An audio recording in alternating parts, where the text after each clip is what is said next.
வணக்கம். இப்போ மொச்சக்கொட்டை உப்புமா எப்படி செய்கிறதுன்னு பார்க்கலாம். இதுக்கு பாருங்கள், மொச்சை வாங்கி இதை உரித்து வச்சுருக்கேன். இது நல்லா அலம்பிட்டு 2 கப்பு தண்ணி போட்டு 3 விசில் வச்சு வேக வச்சுப்போம். இந்த தண்ணி வேஸ்ட் பண்ண வேண்டாம். இது உப்புமா செய்யும்போது இதையும் சேர்த்துப்போம். இப்போ குக்கரில் வச்சு வேக வச்சிடலாம். 3 விசில் வைங்க போகிறோம். இப்போ பாருங்கள், 3 விசில் வச்சு மொச்சையை வேக வச்சுருக்கேன். இப்போது உப்புமாவுக்கு என்னென்ன வேணும்னு பார்க்கலாம். இஞ்சி, உளுத்தம்பருப்பு 1 ஸ்பூன், கடலைப்பருப்பு 1 ஸ்பூன், காரத்துக்கு ஏற்ப பச்சை மிளகாய், கருவேப்பிலை, கொத்தமல்லி இதெல்லாம் போடணும். ஒரு ரவைக்கு 2 கப்பு தண்ணி அளந்து வச்சுருக்கேன். இந்த வேக வச்ச தண்ணியும் வேஸ்ட் பண்ண வேண்டாம். அது 1 கப்பு வந்திருக்கு. இந்த தண்ணியோட இதுவும் அளவு சேர்த்துக்கலாம். இப்போது என்னென்ன வேணும் உப்புமாவுக்குன்னு பார்க்கலாம். செய்கிறது எப்படின்னு பார்க்கலாம். இப்போது 2 கப்பு ரவைக்கு 1 கப்பு எண்ணெய். நீங்கள் கொஞ்சம் கம்மியாக கூட போட்டுக்கலாம், அது உங்கள் விருப்பம். கொஞ்சம் பெருங்காயம் போட்டுக்கலாம். அடுத்தது கொஞ்சம் கடுகு,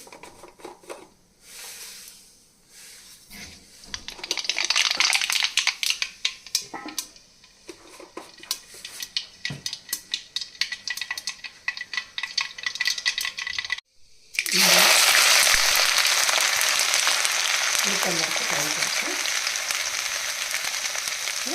பச்சை மிளகாய், அப்புறம் கருவேப்பிலை,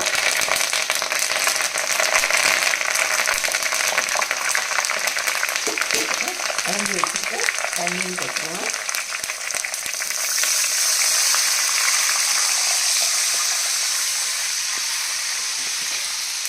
காய் வேக வச்சிருவோம். எல்லாத்தையும் போட்டுட்டு கொத்தமல்லி போட்டுருவோம்.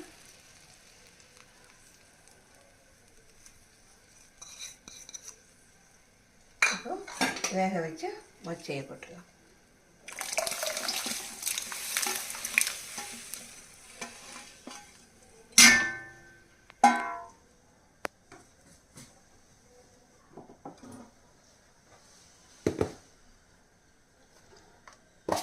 தேவைக்கேற்ப உப்பு போட்டுப்போம்.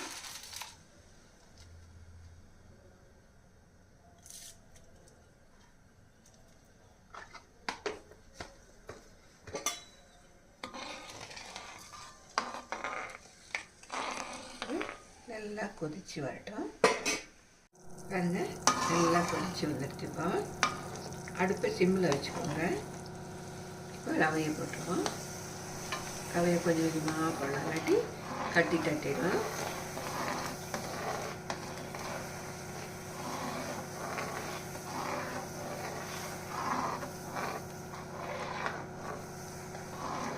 கட்டி மெதுவாக போடுங்க, கை தெரிச்சிட போது. புதுசாக செய்கிறவங்க இதெல்லாம் பார்த்து செய்யணும். போட்ட பின்னாடி ஒரு 7-8 நிமிஷம் நல்லா மூடி வச்சுட்டு மத்தியில் ஒரு 2-3 தடவை கிண்டி விடுங்க. அப்புறம் நல்லா வெந்து போயிடும். இந்த மொச்சக்கொட்டை உப்புமா கர்நாடகாவில் ரொம்ப ஃபேமஸ்ஸு. ஒரு தடவை செஞ்சு பார்த்து கமெண்ட்ஸில் சொல்லுங்கள். லைக் பண்ணுங்கள், ஷேர் பண்ணுங்கள். பார்த்ததுக்கு ரொம்ப நன்றி. வணக்கம்.